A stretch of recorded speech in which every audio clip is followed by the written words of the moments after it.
Aunty ఒక నిమిషం ఆగండి. చెప్పమ్మా. ఆంటీ చెప్పాలి, నాకు ఎక్కువ అయిపోయా ఆంటీ. ఇది ఒకటి పండుగకి ఇచ్చేసేయండి. అయ్యో వద్దమ్మా, పర్వాలేదు. తీసుకోండి ఆంటీ, నేను చాలా తిన్నాను. నేను పండుగకి ఏం తీసుకెళ్ళలేకపోతున్నానని ఆ దేవుడే ఈ పాప రూపంలో ఇచ్చినట్టున్నాడు. థ్యాంక్ యూ నాన్న. నా బిడ్డ బంగారం.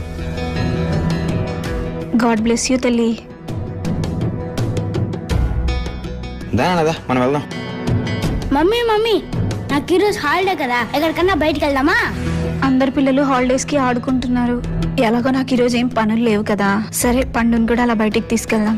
సరే నాన్న, బయటికి తీసుకెళ్తాను. కానీ నేను ఇప్పుడే చెప్తున్నాను, నువ్వు బయటికి వెళ్ళాక ఏ జంక్ ఫుడ్ అడగకూడదు. ఓకే. ఇదిగో నీకిమ్మని ఆ పాప ఇచ్చింది. ఓ సూపర్. ఎవరు మమ్మీ ఆ అమ్మాయి? మీ ఫ్రెండ్ ధ్వని నాన్న. ఓ ధ్వనియా? నేను ఇంకా జంక్ ఫుడ్స్ ఏం అడగనులే, కానీ పద వెళ్దాం.